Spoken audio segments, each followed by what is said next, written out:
참으로 감동이 된 찬양입니다. 이 찬양 가사를 지은 송명희 시인이 남들이 가진 대부분의 것이 없는 완전한 신체 장애인인데, 우리가 잘 알듯이 그녀가 그 속에서 남이 참 남들이 가지지 못한 것을 나는 가졌다라고 고백할 만큼의 주님이 그녀에게 완전한 소망이 된 그 신앙을 우리 오랜만에 이 가사를 통해서 참 느끼게 되니까 너무나 큰 감동이 되는 것 같습니다. 여러분들도 남이 가지지 못한 것을 나는 가졌습니다 라고 하는 이 신앙 고백이 여러분 사는 내내 있으시기를 주님의 이름으로 축복을 드립니다. 이제 또 말씀을 보려고 합니다.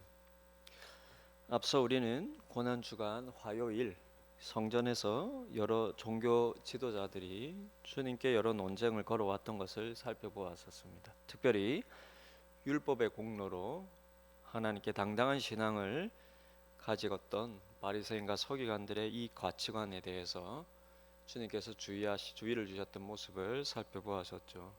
그리고 그날 성전을 빠져나오시면서는 이 성전이 무너지리라는 것과 성을 완전히 빠져나와 감난산에서 예루살렘을 바라보시면서는 제자들에게 예루살렘의 멸망을 넘어서 종말에 있을 징조와 재난에 대해 경고해 주셨는데, 이 마가복음 13장의 이 부분은 지난주 수요일에 살펴보았었습니다.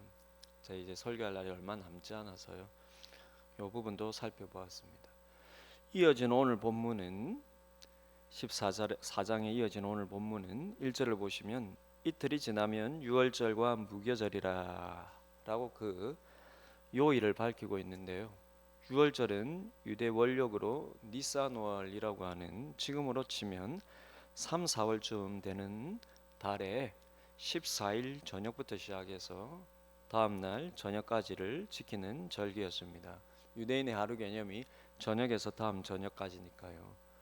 그리고 이어서 15일 저녁부터 일주일간 무교절 절기로 이어지는데, 요일로 치자면은 유월절은 목요일 저녁부터 금요일 저녁까지쯤이 되는 것이겠죠. 오늘 본문은 유월절과 무교절이 시작되기 이틀 전이라고 하기 때문에 아마 성전 파괴와 종말의 징조를 말씀해 주신 화요일 그날 저녁이거나 아니면 다음날 수요일 오전쯤이 되지 않을까 싶습니다. 이때의 분위기는 예수님에 대한 분노로 완전히 가득 찬 대제사장과 서기관들이 예수님을 흉계로 잡아 죽일 방도를 구하지만, 예수님의 높은 인기 때문에 밀란이 날까 두려워서 명절에는 하지 말자라고 조심을 하게 됩니다. 그게 여러분 오늘 본문의 2절 말씀이죠. 밀란이 날까 명절에는 하지 말자. 그러나 주님은 이스라엘을 종에서 자유케 하신 이 유월절의 이 절기에 맞추어서 점점 더 십자가 처형의 길로 가심으로 자신이 바로 이 유월절에 어린 양으로 오신 것의 영적인 의미를 성취하려 합니다. 유대 당국자들은 어쨌든 죽일 건데 유월절에는 하지 말자 하지만 주님은 유월절에 죽으셔야 하는 거예요. 유월절은 이스라엘의 구원과 관련하여서 너무나 중요한 표적과 같은 것이기 때문입니다. 하지만 주님을 따르던 무리와 제자들은 이런 사실을 아무것도 모른 채, 오늘 본문에 이틀 전이라고 했는데요, 주님 6월절 이틀 전이니까 이제 주님께서 십자가에 못 박히시기 이제 얼마 남지 않았다라는 것을 지금 처음부터 얘기하고 있는데, 주님을 따르던 무리와 제자들은 아무도 모른 채 오르지 자신들의 기대 속에서만 여전히 주님을 바라보며 주님께서 이 6월절에 메시아의 권력으로 우뚝 서리라는 기대 속에 부풀어 있었을 것입니다. 그러나 이제 정말 얼마 남지 않은 이 결연의 시간을 앞두고 영적으로 음섭한 분위기를 눈치채고 있는 유일한 두 사람이 등장하는데, 모두가 다 이 지금 곧 일어나게 될 이 지금 참 두려운 날이에요. 주님의 제자들 모두가 다 전혀 눈치채지 못한 데 자신의 기대 속에 부풀어 있는데, 오직 유일하게 두 사람만은 이 엄습한 분위기를 감지를 하는데요. 흥미롭게도 한 사람은 임박한 주님의 죽으심을 인간적으로는 슬퍼하면서 영적으로는 그 죽음 속에 있는 하나님의 뜻을 소망하는 자였고요.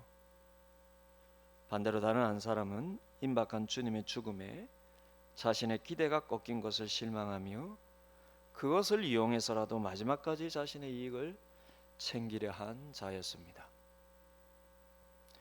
이 대조되는 그 두 사람이 누구입니까?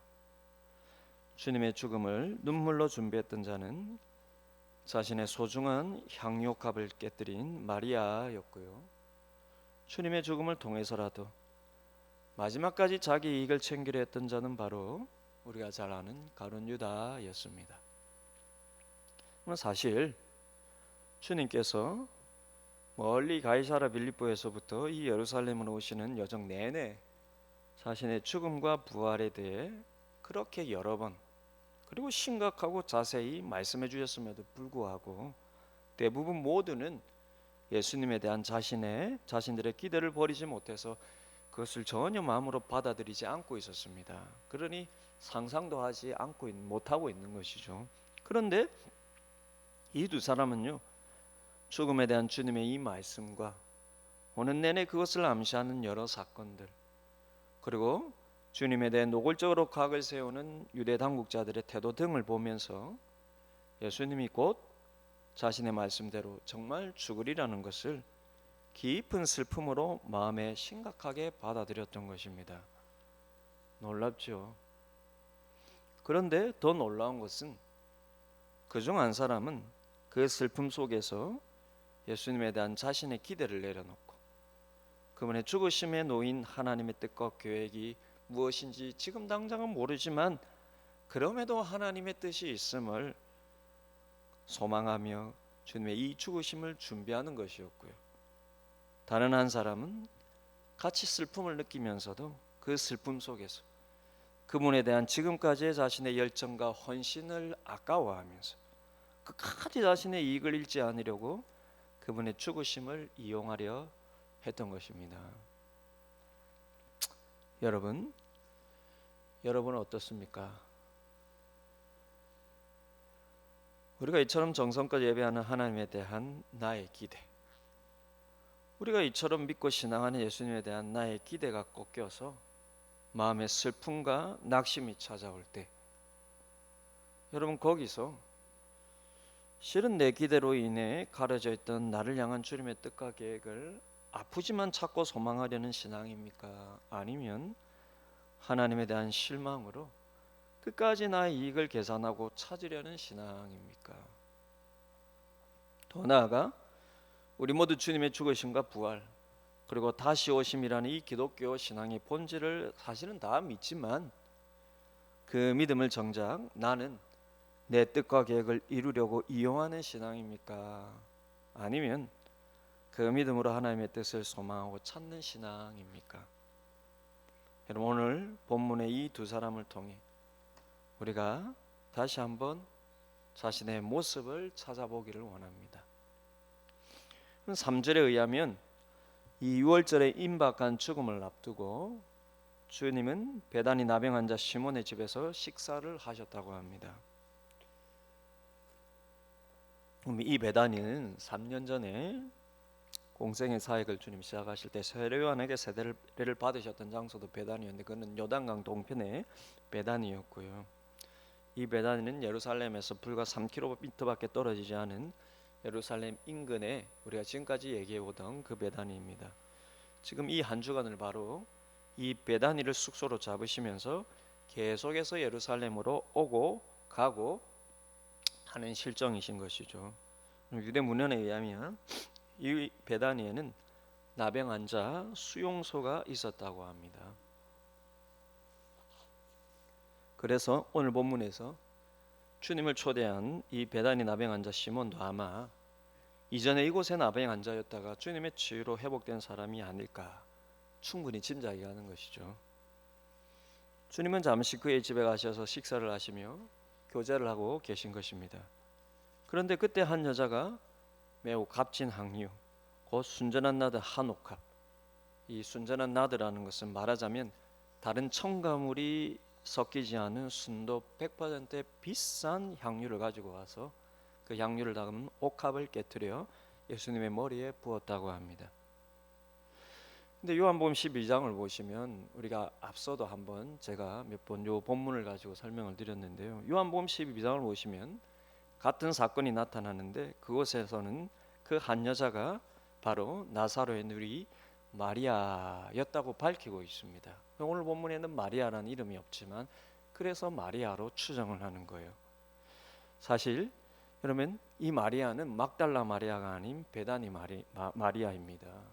찬송가 211장에 값비싼 향유를 주께 드린 막달라 마리아 본받아서 이 가사 때문에 우리는 이 향유를 부은 사람이 다 막달라 마리아라고 얘기를 하고, 저도 앞서 저도 모르게 습관적으로 막달라 마리아가 부은 향유라고 또 순간 표현을 하기도 했던 것 같아요. 그런데 요 마리아를 막달라 마리아로 동일하게 보는 사람도 있지만 또 많은 신학자들은 막달라 마리아와 이 베다니의 마리아를 다른 마리아로 구분합니다. 성경에는 마리아라는 이름이 참 많이 나오니까요. 예수님의 육신의 모친도 마리아였으니까. 그럼 막달라는 갈릴리 해변 마을이고 베다니는 예루살렘 바로 인근 마을입니다. 그러니 그 출신지 이름 자체가 벌써 또 다르게 나오는 것이죠. 어쨌든 이 베단이라는 마을은 성경에서 나사로와 그의 두 누이, 나사로의 누이 마르다, 마리아의 마을로 더 유명한 곳입니다. 주님은 예루살렘에 가실 때마다 아마 그곳에 들르셔서 그들과 함께 아주 가까운 교제를 나누셨던 사이였을 것입니다. 왜냐하면 나사로가 죽었을 때 이 두 누이가 급히 사람을 예수님께 보내었고 예수님께서 그 소식을 듣고 친히 찾아오셔서 두 사람과 대화하는 내용을 보면, 그리고 죽은 나사로를 기도하며 살리셨던 모습을 보면 이들에 대한 애정이 상당하고, 항상 예루살렘에 오시면서는, 특히 절기를 지키러 예루살렘에 오시면서는 이 베다니의 나사로의 집에서 또 머무르셨거나 또 교제를 자주 하시지 않았을까 충분히 짐작이 가죠. 근데 요한복음 12장에서는 이 사건을 기록하면서 6월절 엿새 전에 예수께서 베다니에 이르셨다라고 말하고, 또 이 사건 후에 예루살렘에 입성하시는 장면이 순차적으로 나오고요. 그리고 요한복음 12장에서는 마리아가 향유를 예수님의 발에 붓고 자기 머리털로 그 발을 닦았다고 이렇게 기록하고 있습니다. 그래서 오늘 마가 본문의 기록과 비교를 하면 다른 사건으로 이해되기도 하는 것이죠. 즉 예루살렘 입성 전에는 베다니 나사로의 집에서 마리아가 주님의 발에 향유를 부은 것이고, 예루살렘 입성 후에는 베다니 나병 환자 시몬의 집에서 또 다른 여인이 주님의 머리에 향유를 부은 것은 아닌가. 막달라 마리아가 다른 마리아라 할지라도 이 두 본문만, 요한복음과 오늘 마가복음의 본문만 놓고 비교했을 때도 시기가 다르고 장소가 다르지 않으니까 다른 두 사건이 아닌가. 그러나 이것을 같은 사건으로 보는 학자들도 많습니다. 그리고 예루살렘으로 오시기 전에 예루살렘 입성하기 전에 베다니에 이른 것이 6월절 엿새 전이라는 것이고요. 6월절 엿새 전에 일단 베다니에 들렀다라는 것이고요. 예루살렘 입성 전에 베다니에 들렀다라는 것이고요. 또한 요한은 이 요한복음을 보면 이 요한복음에 나타나는 사건은 시간 순으로 꼭 기록한 것은 아니기 때문에 예루살렘 입성 전에 먼저 들리신 이 나사로의 집에서 그 이후에 있었던 이야기를 기록하고 있다는 것이죠. 장소를 이 6월절 엿새 전 예루살렘 입성 전에 머무르셨던 그 장소에서 이후에 일어난 중요한 사건을 이렇게 기록하고 있다는 것입니다. 이게 겹쳐서 기록하고 있다는 것이죠. 또한 요한복음에는 발에 향유를 부었던 것으로 표현을 하는데, 그것은 오늘 본문에서는요. 오늘 본문에서는 어떻게 되어 있습니까? 발이 아니라 옥합을 깨뜨려 예수님의 머리에 부었다라고 3절 후반절에 기록하고 있거든요. 근데 요한복음에는 발이라고 표현하고 있거든요. 학자들은 이것 또한 발에 향유를 부은 것은 머리에서부터 타고 흘러서 발에 부어진 것으로 봅니다. 그 향유의 양이 많았기 때문에 충분히 그럴 수 있고요. 발에 집중하는 것은 그녀의 머리털로 그 발을 이렇게 닦았기 때문에 거기에 초점을 맞춘 것이라고 볼 수 있는 것이죠. 또한 여러분 마태와 마가의 기록과 달리 요한은 이곳은 예수님께서 전에 살리셨던 나사로가 있는 곳이라고 이렇게 표현을 하고 있습니다. 그래서 나사로의 집이 아닌가라고 추정을 하고 있는데 거기에 대해서 칼빈은 이렇게 설명을 합니다. 이 사건은 베다니 나병 환자 시몬의 집에서 주님과 제자들이 식사하실 때 일어난 일인데 그때 같은 베다니 사람 나사로도 초대받아서 와 있었다라는 것입니다. 그래서 요한복음은 더 유명한 나사로에게 초점을 맞춰서 나사로도 와 있는 곳에서 일어났던 일이라는 것이죠. 그래서 요한복음 12장 2절에 구체적으로 이렇게 되어 있어요. 나사로는 예수와 함께 앉은 자 중에 있더라. 그래서 요한복음도 나사로가 있는 곳이라고 표현하면서 동시에 나사로가 예수와 함께 초대받아서 앉아 있는 자로 또 표현을 하고 있다는 것입니다. 어쨌든 여러분 둘 다 주장하는 내용이 각각 일리가 있지만 저는 같은 사건으로 충분히 볼 수 있다는 생각이 드는데 왜냐하면 제 의견이지만요. 전에도 한번 말씀드렸지만 자신의 죽음이 임박한 이 시점에서 주님께서 이 여인이 내 행위에 대해서 하시는 칭찬과 그 의미 부여가 이것을 달리 볼 이유가 없습니다. 요한복음 12장이나 오늘 마가복음 본문이나 이 향유가 300데나리온이라고 똑같이 밝히고 있습니다. 그러면 300데나리온이면 한 데나리온은 당시 하루 노동자의 품삯과 같으니까요. 이 300데나리온은 한 노동자의 1년치 연봉과 맞먹는 아주 값비싼 가격입니다.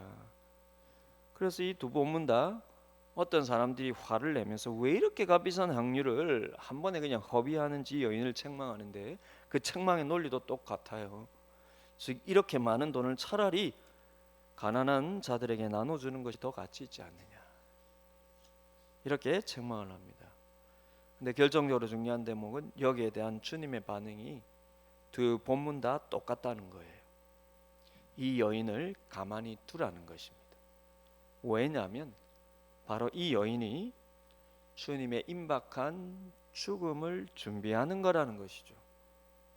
즉 이 여인만은 지금 주님의 임박한 죽으심을 심각하게 마음에 받아들이고 거기서 하나님의 뜻을 찾으며 그 죽으심을 준비하고 있다는 것입니다. 너희들은 내가 그렇게 죽고 부활하라는 얘기를 그렇게 얘기해도 구약의 말씀을 풀어가면서 그렇게 얘기해도 너희들은 그것을 심각하게 받아들이지 않을 뿐만 아니라 다 나를 향한 너희의 기대 속에서 나를 바라보고 있지만 이 여인만큼은 내 말 그대로 곧 나의 죽음에 대해서 마음으로 준비하고 있더라. 그래서 주님이 이 여인을 통해 또 한 번 그분의 죽으심을 주변 제자들에게 가르쳐 주시는 것입니다. 가난한 자는 항상 너희와 함께 있으니 너희가 언제든지 도와줄 수 있지만 나는 너희와 항상 있지 않다는 것이요. 이게 주님께서 죽으심이 이제 우리와 없다는 얘기가 아니라 주님의 육신이 그 제자들과 3년 동안 있었던 것과 달리 곧 이제는 주님을 육신적으로는 보지 못하리라는 것입니다. 그러니 주님의 이 말씀이 얼마나 이 여인을 책망한 그들에게 민망하게 들렸겠습니까? 그들은 가난한 자들에게 차라리 주는 것이 더 낫겠다. 이 말이 주님으로부터 칭찬을 들을 만한 일인 것처럼 얘기를 할 텐데요. 주님께서 오히려 그들을 책망하시면서 이 여인만큼은 내 말을 진지하게 듣고 나의 죽음의 의미를 묵상하고 있지 않느냐. 근데 이 지금 똑같이 지금 이 똑같은 책망을 하고 있는데요. 이게 어떻게 다른 사건이 될 수 있겠습니까? 그러면은 4일 전에 여러분 일어났던 이 책망을 지금 또 다시 제자들이 다 같이 이렇게 책망하고 예수님께서 거기에 대해서 제자들을 또 책망하고 그러진 않을 것 같아요. 그러니 충분히 같은 사건으로 볼 수 있습니다. 근데 왜 제가 이렇게 이 두 사건에 대한 견해를 이렇게 설명을 드리냐면요. 이렇게 두 본문을 같은 사건으로 보면 요한복음 12장엔 이 여인을 책망한 구체적인 사람이 누구인지를 얘기해주고 있다는 거예요. 오늘 본문에서는 얘기하고 있지 않지만, 그리고 이 값비싼 향유를 본 이 여인이 누구인지 분명히 밝히는데 그 여인은 앞서 말씀드린 나사로의 누이 마리아요, 베다니 마리아죠. 그리고 그것을 비난한 사람은 다름 아닌 가룟 유다라는 것입니다. 그럼 요한복음 12장은 말하기를 가룟 유다가 그렇게 말한 것은 실은 가난한 자를 생각해서가 아니라 그가 동괴 맡은 자요 거기 넣은 것을 훔쳐가는 도둑이기 때문이라고 말씀을 합니다. 그리고 이 두 사람이 한 사건에서 상당히 극과 극의 시각을 가지고 예수님을 대하고 있는 것입니다. 예수님과 가장 가까웠던 가룟 유다는 처음부터 예수님을 통해서 자신이 얻을 유익이 무엇인가에만 관심이 있었다는 것이고요. 그래서 그는 예수님의 임박한 죽음을 어느 제자보다 가장 분명하고 예민하게 감지하면서도 그 주님의 죽음조차도 자신이 마지막으로 얻을 수 있는 이익을 위해 계산하고 있었다라는 것입니다. 가룟 유다가 여러분 동계 맡을 정도면 상당히 명석했다는 것이고요. 주님의 죽으심에 대해서 그가 감지를 하고 있었다라는 것은 굉장히 그 생각도 예민하고 아마 12 제자들 중에 어느 정도는 리더격의 자리에 앉아 있는 자였을 거예요. 그런데 그 명석한 머리와 그 예민한 여러분 마음을 가지고 그는 끝까지 주님을 통해서 자신이 얻을 이익을 계산하고 있었다는 것입니다. 근데 중요한 것은 이 유다의 이 속셈을 아무도 몰랐지만 정작 주님만큼은 그것을 알고 계셨다는 것이죠.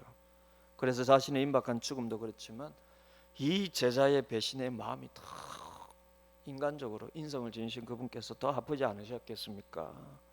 자신의 죽음도 곧 여러분 겟세마네 동산에서 땀방울이 빗방울이 변할 정도로 이 잔을 옮길 수만 있다면 옮겨주시옵소서 할 때 그분의 우리와 같은 연약한 인성을 지니신 그분의 고뇌가 보이는데 그럼 곧 임박한 자신의 죽음에 앞서서 이렇게 인성을 지니신 주님께서 그 고뇌 속에서 이 제자들이 자신을 배반함으로 말미암아서 이 일이 일어날 것이 얼마나 더 마음이 아팠겠습니까? 그런데 바로 그럴 때 마리아 역시 주님의 임박한 죽음을 직감하고 있었는데 그녀는 주님의 그 죽음을 애통해하며 자신의 모든 것을 들여서 주님의 장례를 준비하고 있었다는 것입니다. 자신의 가장 값진 것을 깨뜨려서 자신의 머리털로 주님의 발을 자기의 머리털로 씻었다라는 것이. 그러니 이 모든 것을 다 아시는 주님께서요. 즉 이 가룟 유다가 자신을 팔 것을 다 아시면서 가슴 아팠을 주님께서 이 여인을 통해서 얼마나 위로를 받으시면서요. 십자가의 죽음으로 나가시는데 인성을 지니신 이분께서 얼마나 큰 인간적인 힘을 얻었겠습니까? 얼마나 여러분 마음이 슬프고 외로웠겠습니까? 자기가 그토록 사랑하고 가르쳤던 제자들은 다 자신의 생각 속에서만 주님을 계산하고 있고 그 중에 한 제자는 끝까지 주님을 팔아서라도 이익을 챙기려고 할 때에 이 마리아를 통하여서요 주님께서 얼마나 위로를 받으시며 그분이 십자가로 나아가시는 데 있어서 얼마나 더 이 당연히 성령을 통해서 힘을 얻으시겠지만 인성을 지니신 분께서 이 마리아를 통해서 얼마나 큰 힘을 얻었겠습니까? 그래서 주님께서 그분의 죽음의 의미를 다시 한번 이 마리아의 믿음을 통하여서요 따뜻한 마음을 통하여서 다시 한번 자신의 죽음의 의미를 제자들에게 새겨주시는 기회로 삼고 계시는 것입니다. 이 여인의 주님을 향한 그 따뜻한 마음과 헌신을 통해서요. 그래서 여러분 보시면은 온 이 마지막 여러분 그 구절을 보십시오. 내가 진실로 너에게 이르노니 온 천하에 어디서든지 복음이 전파되는 곳에 이 여자가 행한 일도 말하여 그를 기억하리라고 하실 정도로 주님께서 이 마리아를 통하여 지금 너무나 큰 위로와 큰 힘을 얻으셨던 것입니다. 사랑하는 여러분, 여러분의 주님을 향한 마음과 삶이 이 여인과 닮기를 소원드립니다. 이 시점에서요 이 여인도 주님의 죽으심 이후에 일어날 일들에 대한 큰 지식을 가지거나 그 계시를 받지는 않았어요. 비록 부활에 대해서도 말씀해 주셨고 자신의 오빠 나사로도 죽음에서 부활한 경험이 있지만 주님이 죽는다는 것이 이 시점에서는 얼마나 돌아올 수 없는 길로 가는 것처럼 이 여인도 느껴졌겠습니까? 뭔가 지금 우리가 아는 것처럼 주님께서 앞으로 일어날 일들에 대해서 얼마나 크게 알고 그 믿음이 있고 그 하나님 뜻을 얼마나 크게 알아서 그녀가 지금 이 주님의 죽음을 뭐 기쁨으로 감당하는 게 아니죠. 이 향유를 부으면서도 실제의 감정은 깊은 슬픔인 것입니다. 그래서 눈물로 발을 닦는 것이지 않겠습니까? 그러나 그녀에게는 자신의 감정 너머에 있는 하나님의 뜻을 향한 믿음이 있었다라는 것이. 그래서 자신이 지금은 알 수 없지만 그 너머에 있는 하나님의 계획에 대한 믿음이 있었다는 것입니다. 그렇기 때문에 지금은 여러분 한계를 지닌 연약한 인간으로서 깊은 슬픔을 느끼지 않을 수 없지만 그럼에도 언젠가 그 하나님의 뜻과 계획이 이루어졌을 때 하나님의 섭리 이 모든 과정을 지났을 때에 그때 보게 될 하나님의 영광을 그녀는 믿음으로 소망하고 있었다는 것입니다. 그래서 깊은 슬픔과 함께 또한 그 속에서 하나님의 섭리를 향한 깊은 소망을 가지고 지금 그 항유옥합을 곁들여 발에 부으면서 머리털로 닦고 있다는 것입니다. 여러분 그렇습니다. 그러면 참 믿음에는 실패가 없습니다. 살면서 깊은 슬픔을 만나고 깊은 낙심을 만날 때, 그래서 마치 십자가상의 주님처럼 내게 하나님이 무력하게 느껴지고 내 삶에 하나님이 큰 힘이 없는 것처럼 느껴질 때, 그럼에도 참 믿음의 사람은요 감정으로는 슬픔과 낙심을 깊이 경험하면서도 그 영혼 깊은 곳에서는 이제 하나님만이 이끄실 수 있는 남은 내 삶에 대한 영적인 소망이 생기는 것입니다. 여러분 신자는요 깊은 슬픔과 낙심 속에서 내 생각이 더 내려놓아져야만 보이는 하나님의 주권과 섭리가 그 속에서 비로소 발견이 돼요. 그래서 여러분 참 신자는 내 슬픔을 값주고 하나님의 소망을 얻는 자예요. 참된 신자는 내 낙심을 값주고 하나님의 섭리를 구하는 자입니다. 여러분 이생망이라고 들어보셨습니까? 요즘 제 아내와 더불어서 참 반농담처럼 말이 농담이라 하지만 그 안에는 진심으로 이 단어를 자주 사용합니다. 이생망. 이생망이 무슨 뜻인지 아시죠? 이번 생에는 망했다. 줄여서 이생망 그럽니다. 근데 저는 그 말을 들으면 요즘에 그 말을 들을 때 참 좋아요. 그래서 제가 자주 우리 집사람한테 어제도 제 아내한테 보면서 이생망 여보 이번 생에는 망했어 우리. 전 그 말이 참 좋아요. 왜냐하면 이번 생에는 망했기 때문에 그러면 신자에게는 다음 생애가 더욱 기대되고 소망이 되는 것입니다. 제가 목사라서 여러분에게 뭐 일부러 감동의 예화 하나 꺼내려고 이 얘기하는 게 아닙니다. 진심으로 이생망입니다. 이번 생에는 참으로 망했습니다. 그럼 어떤 사람들이 이런 말을 쓸 때 교인들이 이런 말을 쓰면 그럼 그런 말 하면 안 돼. 믿음 없는 것처럼 생각을 저도 아마 이전 같으면 그랬을 것 같아요. 누가 정말 죽겠습니다. 죽고 싶습니다. 이러면은 신자가 믿음 없이 그런 말 하면 되나. 요즘 그렇지 않습니다. 진심으로 죽고 싶다라는 사람이 있으면 참 이해된다.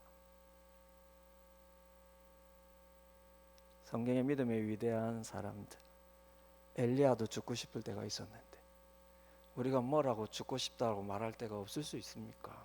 괜찮습니다. 죽고 싶다고 마음이 들어도요. 그 속에 진짜 낙심해서 그 길로 쭉 가면 안 되겠지만 그 마음이 드는 거 괜찮아요. 이 생망 괜찮습니다. 신자는 그 속에서 이번 생애가 참 망했다고 느껴질 때, 그렇기 때문에 우리에게 십자가를 통해서 주님께서 주신 다음 생애가 실제적인 의미에서 조금씩 더 소망이 되는 것입니다. 저는요 이런 습관이 있어요. 어떤 안 좋은 일이 있거나 어떤 사고를 만나면요 어떤 사람들은 두 가지 습관이 있는 것 같아요. 어떤 종류의 사람들은 그 속에서 그래도 최고로 어차피 그 사건이 일어났지만 최고로 수습이 되고 최고로 좋은 어떤 희망의 사건을 막 되뇌이는 사람이 있는가 하면 어떤 사람은 가장 안 좋은 경우를 생각하는 사람. 그럼 저는 어떤 사람일까요? 저는 습관적으로 후자의 사람입니다. 전 제가 일부러 그러려는 게 아니라 저는 우울적인 기질이 강한 사람인 것 같아요. 저는 우울적인 기질이 많은 사람들 보면 저를 빗대어서 소망의 말을 참 자주 합니다. 제 경험이 그렇기 때문에. 저는 습관적으로 가장 안 좋은 것을 생각해요. 그런데 제가 목사이지만 그게 불편하지 않습니다.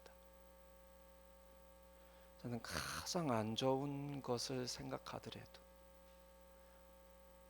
그 속에 하나님께서 계시기 때문에 그 안 좋은 것에는 이유가 있을 거라는 믿음이 있기 때문에 괜찮아요. 저는 성현이 하나 그런 발달장애가 중증이지 않습니까? 그런데 처음에는 이 아이들이 심해졌을 때 이게 평생을 갈 것이라는 것을 항상 안 좋은 쪽으로 생각하니까요. 평생을 갈 수 있다는 생각을 할 때 그 말을 하면 성도님들 중에는 목사가 저리 믿음이 없어가지고 괜찮아질 거라고 믿어야지. 하나님은 역사하시는 분인데. 여러분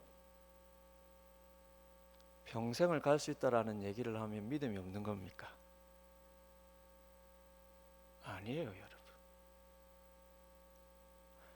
제가 그런 마음을 가진 데서 하나님이 꼭 고쳐줄 건데 네가 그런 마음 가져서 나 안 고쳐주고 싶어, 그런 분이세요? 아닙니다, 여러분. 하나님은 나와 나의 가정을 향한 그분의 뜻과 계획을 다 이루어 가시는 분이에요. 우리가 생각하는 것에 따라 하나님이 그렇게 해주시거나 우리가 그렇게 생각하지 않으면 그렇게 안 해주시거나 그런 분이 아닙니다. 어떻게 그런 분이 좋은 아버지가 될 수 있습니까? 그래서 여러분 최고의 희망을 생각하셔도 되고 최고의 낙심되는 상황을 생각하셔도 돼요. 그게 중요한 게 아닙니다. 최고의 희망을 생각하는 습관이 있을 때는 그 속에서 하나님을 소망하면서 그 희망을 가지고 힘을 내시면 되고요. 최고의 낭망을 생각할 때는 그러면 그 속에 얻는 유익도 있습니다. 어떤 유익입니까? 하나님은 하나님의 뜻대로 할 것이라는 것에 대해서. 그러면서 최고의 낙심되는 상황을 생각하면 제 경험상 좋은 건 뭐냐면요, 그러면서 하나님의 뜻에 대해서 준비하고 있는 거예요. 그럴지라도 하나님이 나와 내 가정을 향한 뜻이 있다면 이루어 가실 것이요, 그 이루어 가시는 과정 중에 내 생각 내려놓고 내 뜻 내려놓고 내 계획 내려놓고 주님을 조금씩 더 온전하게 쫓아가고자 하는 나를 향한, 내 성품을 향한, 내 심령을 향한 하나님의 뜻과 계획에 초점을 맞추는 거죠. 어차피 삶의 모습은 하나님 뜻대로 되어갈 겁니다. 순종하는 자에게 하나님께서 일부러 고난을 주시는 분이십니까? 중요한 것은 그 과정 중에 내가 내 생각 내 뜻 내려놓고 지금은 당장 이해되지 않지만 하나님께서 십자가를 통하여서 구원하시고 자기 자녀 삼아주신 나와 내 가정을 향한 하나님의 뜻이 이루어지리라는 것, 이 소망이 있으면 여러분 이 아이들이 평생 발달장애 아이로 살아가더라도 저는 그 속에서 저와 저희 가정과 이 아이를 향한 하나님의 뜻이 이루어진다면 우리 모두 행복할 수 있는 삶이 되리라고 믿습니다. 중요한 것은요, 지금 당장은 내 생각, 내 뜻, 내 계획 그리고 내 소원대로 되지 않을지라도, 그래서 인간적으로는 깊은 슬픔이 있을지라도요, 참 믿음의 신자는 그 슬픔 자체는 괜찮습니다. 우리는 연약한데요, 그 슬픔 속에서도 하나님이 내 삶을 이끌어 가시는 데 있어서는 실패하지 않고 계시다라는 그 믿음을 가지는 거예요. 그 믿음이 내 삶을 하나님께서 만들어 가시고 여러분의 가정을 하나님께서 만들어 가실 것입니다. 이 생망, 그 말이 전 너무 좋아요. 이번 생에는 망했기 때문에 내 안에 믿음이 움틀거리는 겁니다. 이번 생은 망하였기 때문에 참 신자는 그래서 내 삶을 포기하는 게 아니라 내 야망을 포기하는 것입니다. 내 야망을 내려놓고 내 생각을 내려놓고 내 계획을 내려놓고, 나중에 결론적으로 제가 말씀드리려고 준비했지만 미리 말씀드리면 이 생망에서 나는 망자가요, 망했다는 망이 아니라 내 야망의 망이라는 생각이 듭니다. 이번 생에는 망했는데 뭐가 망했나? 내 야망, 내 생각, 내 바람. 그럼 그건 망해도 괜찮습니다. 물론 그것도 이루어 주시는 부분도 있겠죠. 그러나 내 야망, 내 생각, 망했다라는 생각이 들 때요, 우리가 연약해서 그 순간에 슬픔을 느끼더라도 그 속에 여러분 영적인 은근한 기대를 가지시기 바랍니다. 주님께서 내 야망을 망하게 할 때는요, 나를 향한 주님의 야망을 여러분 이루시려는 거 아니겠습니까?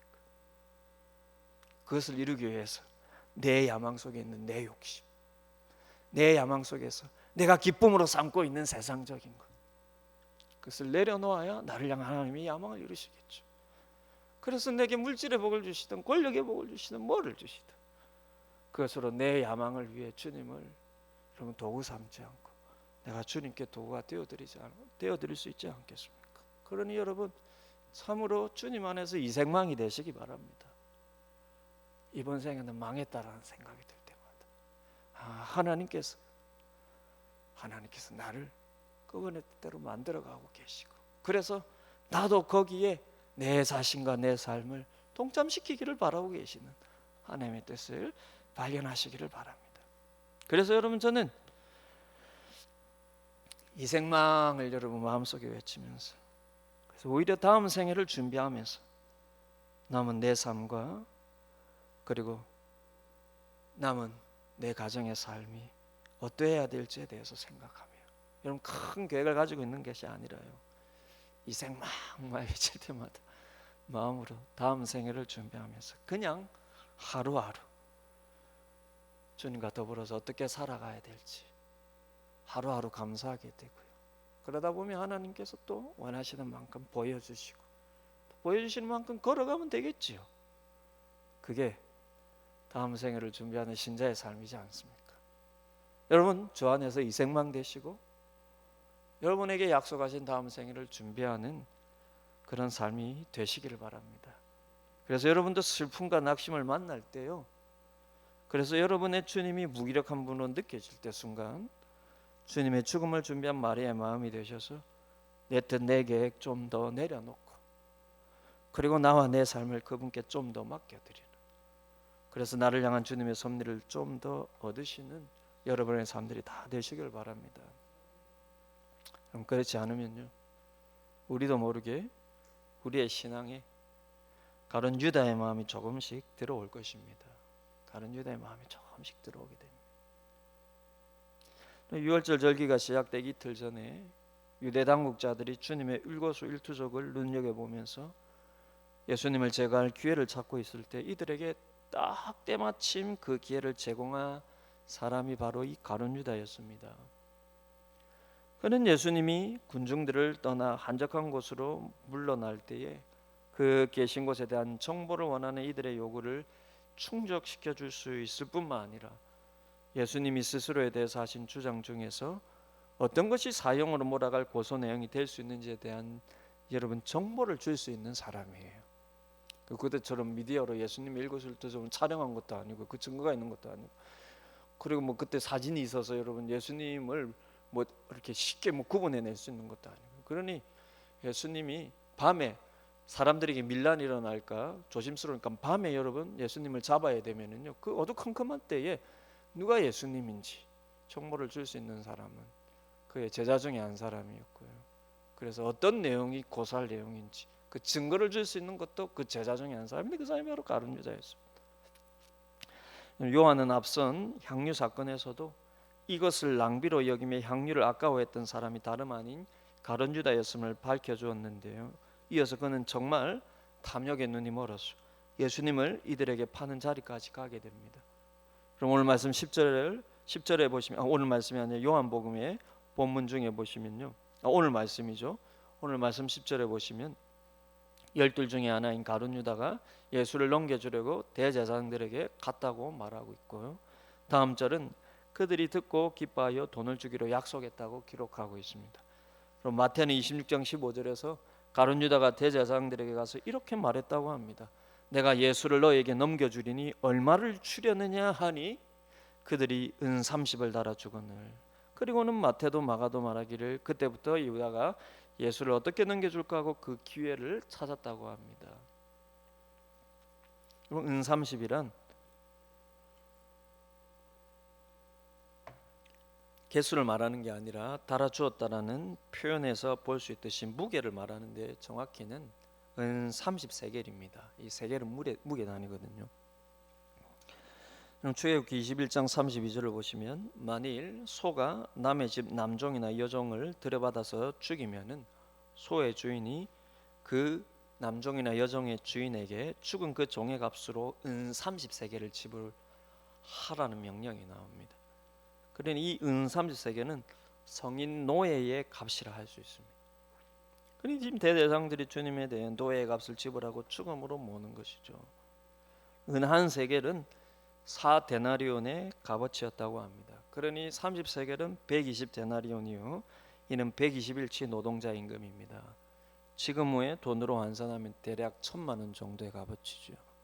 지금 가룟 유다가 이 1,000만 원의 자신의 스승을 죽음의 자리에 파는 것입니다. 그렇다면 여러분, 주님께서 택하신 12제자 중에 하나인 가룟 유다가 3년간이나 주님을 따라다니며 그 말씀과 그 행하신 놀라운 능력을 한없이 듣고 보았을 텐데 무엇이 그로 하여금 이처럼 자신의 귀한 이 스승을 팔게 했을까요? 그는 동계를 맡은 자이고 요한은 그가 종종 여기서 도둑질을 하였다고 묘사를 하고 있습니다. 그래서 지금 대제사장들에게 갔을 때도 예수님을 가지고 흥정을 하고 있고요. 1,000만 원이 제시되었을 때 그가 마음을 굳힌 것으로 볼 수 있습니다. 그렇다면 그는 1,000만 원이라는 돈에 정말 한순간에 눈이 멀었던 것일까요? 정말 이 돈에 정말 눈이 멀었던 것일까요? 우리는 여러분 그가 그렇게 처음부터 이런 돈 때문에 예수님을 쫓아다닌 그런 이미지를 가지고 있는데 사실 여러분 단순히 그 순간에 돈에 눈먼 것은 아니었습니다. 상세히 보면 그래요. 처음부터가 가룟 유다의 마음이 그렇지 않았습니다. 학자들은요 그가 예수님을 따라다녔던 목적이 도무지 이루어질 것 같지 않아 보여서 최후로 자신의 얻을 이익을 따라 움직인 것으로 보고 있습니다. 즉 그는 처음부터 예수님을 통해 얻을 이익을 생각하면서 주님을 3년 동안 따라다니다가 그것이 이루어질 것 같지 않아서 마지막으로 어쩔 수 없는 그분의 죽음을 이용해서라도 마지막에 내가 3년간이나 따라다녔던 거기에 대해서 얻고 싶은 걸 얻으려고 했던 것이겠죠. 근데 생각해 보면요, 제가 이런 말씀드린 것은 이런 목적이 가룟 유다에게만 있었겠습니까? 아닙니다. 물론 그가 돈에 애착이 더 많은 사람이었지만 다른 제자들 모두도 예수님을 따라다니는 목적이 자신이 얻을 권력과 부 때문이었습니다. 그들 모두가 메시아와 하나님 나라를 이 땅에서 최고의 권력을 줄 왕국으로 이해를 해왔습니다. 그리고 주님께서 놀라운 기적들을 베푸실 때마다 자신들의 야망이 이루어지리라 기대하며 모두가 흥분을 했던 것입니다.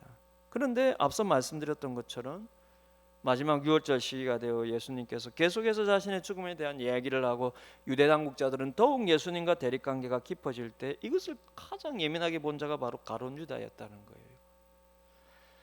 그래서 예루살렘에 들어오셔서도 예수님은 끝까지 죽음에 대한 암시를 하고 선정 당국자들은 주님을 죽음으로 몰아갈 결심을 세운 것을 이 가룟 유다는 예민한 마음으로 깨닫게 되었을 때 그래서 자신이 원했던 그림이 결국 아무것도 이루어질 수 없는 것이 확실해 보였을 때 이 가룟 유다는 더 이상 예수에게서 얻을 수 있는 것이 아무것도 없음을 깨닫고 마지막으로 자신이 얻을 수 있는 이익을 챙기기 위해 대제사장에게 흥정을 하러 갔다라는 것입니다. 제자들은 아직 그 기대감에 부풀어 있고요. 똑같은 마음으로 출발하고 똑같은 마음으로 예수님을 대했는데 다른 제자들은 아직 그 기대감에 부풀어 있다는 것이고 이 예민한 가룟 유다는 이제 끝났구나. 이 예수에게서 내가 원하는 걸 얻을 수 있는 게 아니구나라는 것을 깨달았을 때 마지막으로 그분의 죽음을 통해서라도 내가 그분에게 투자했던 거 다 뽑아내야지. 다는 아닐지라도 조금이라도 뽑아내야지. 그런 마음이었다는 것입니다. 어느 주석가의 해석은 좀 더 흥미로웠는데요. 이런 해석을 하는 분이 또 제가 보았습니다. 들어보십시오. 그분은 가룟 유다를 광신적인 애국자로 보기도 합니다.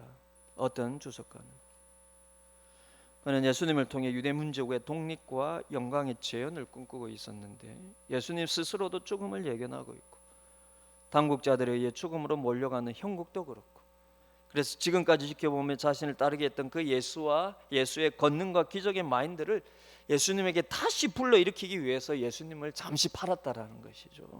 그래서 주님으로 하여금 다시 정신 차리게 해서 지금 자꾸 죽음에 대해서 얘기하고 이 성경 당국자들에 대해서 무기력하니까 이전에 3년 동안 보았던 기적과 능력의 그 예수님에게 다시 정신 차리게 해서 자신이 생각하는 메시아로 나타나기를 기대했다라는 것입니다.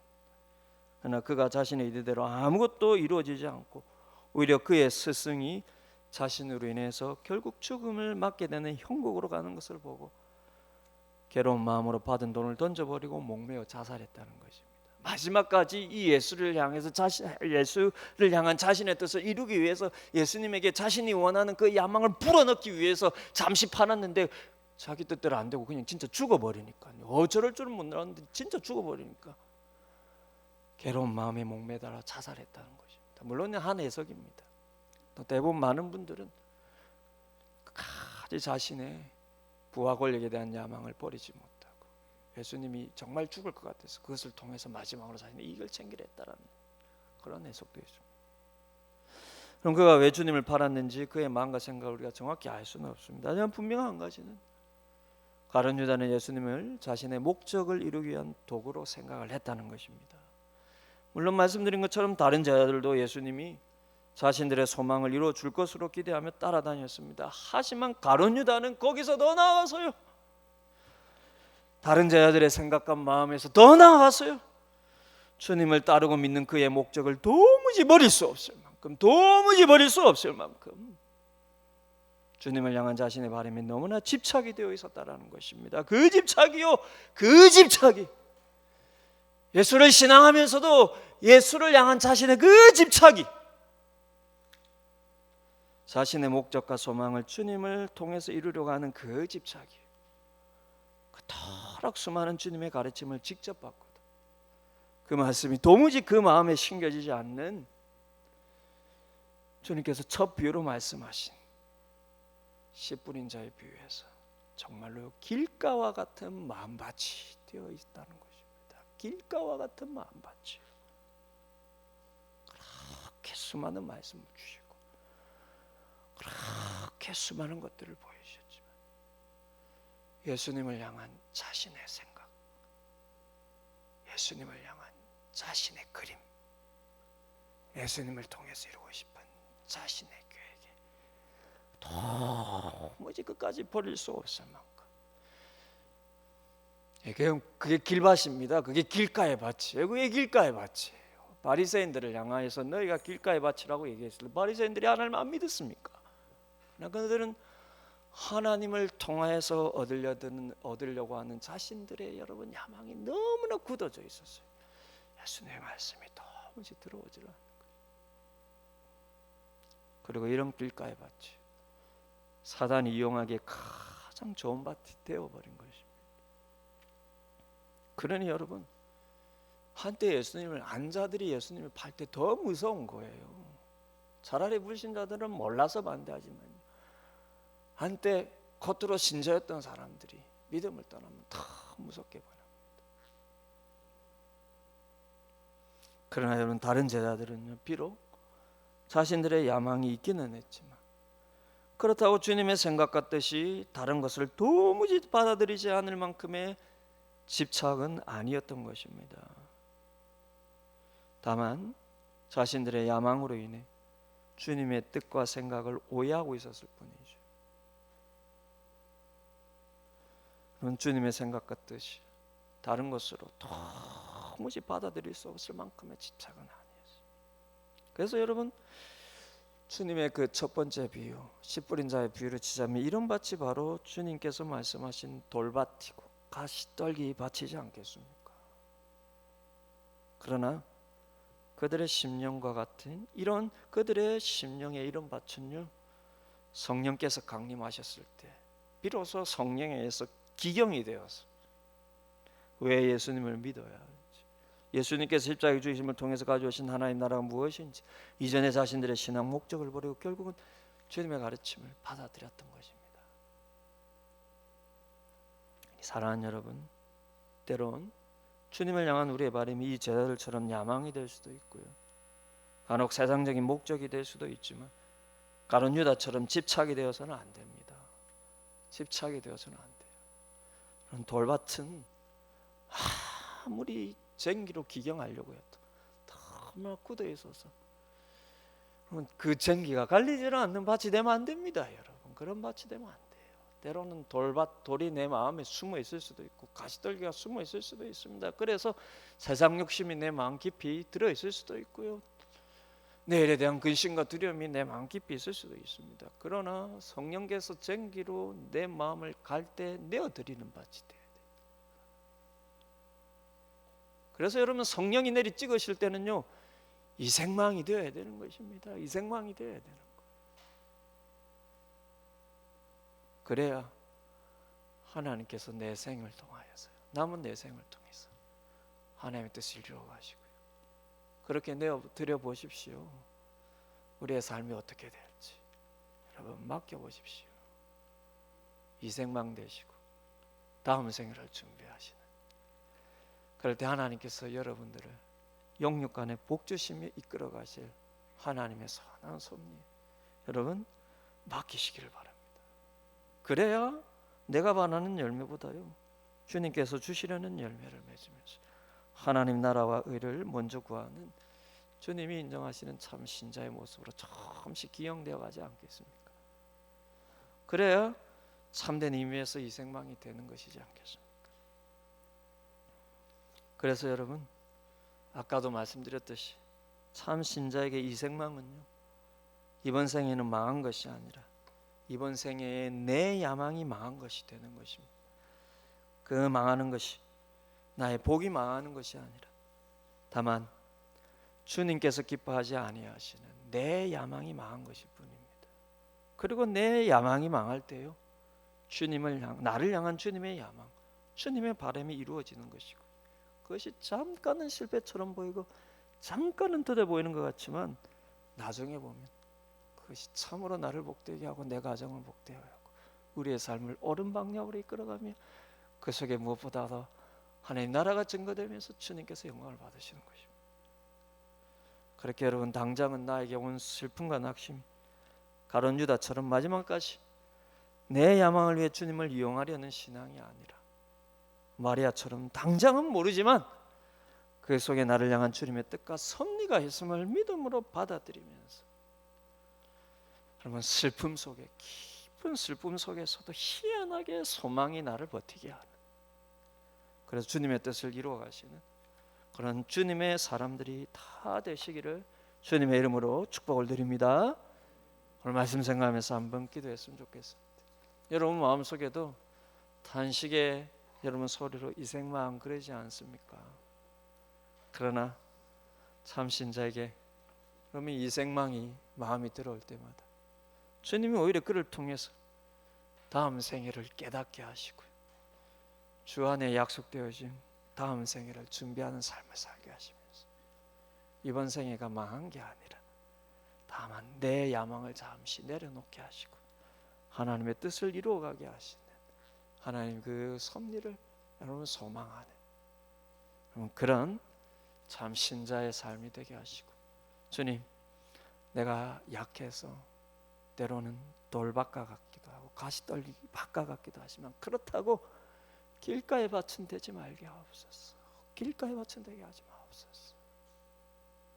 내가 망했다고 생각이 들 때 성령께서 내 마음밭을 기경하시면서 내 마음의 탐욕과 내 마음의 그런 두려움과 근심을 기경하고 계시다라는 것을, 내가 힘들고 슬프지만 그래도 그 소망 속에 내어드리는, 그렇게 그 가운데 하나님의 뜻을 발견하고 이루어가는 우리의 신앙이 되게 하여 주옵소서. 오늘 말씀 생각하면서 그렇게 한번 기도했으면 좋겠습니다. 기도하시겠습니다. 은혜로우신 아버지 하나님, 감사 찬송 돌려드립니다.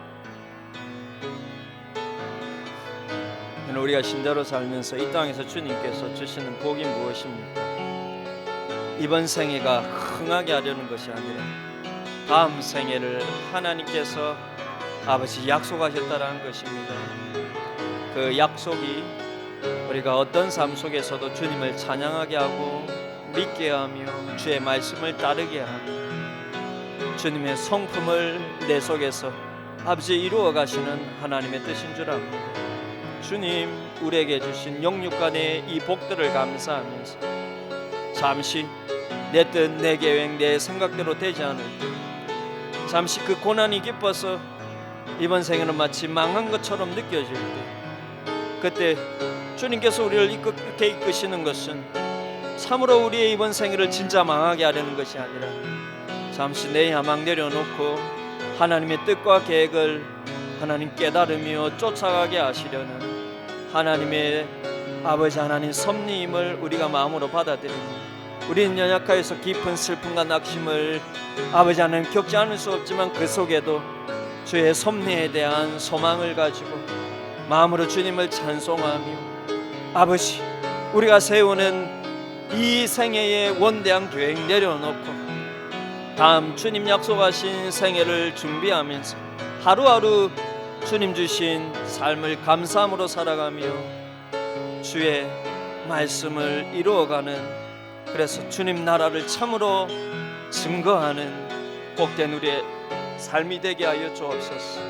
그래서 주 안에 참 실패가 없음을 우리 마음으로 진정으로 깨닫는 우리의 모습이 되게 하여 주옵소서.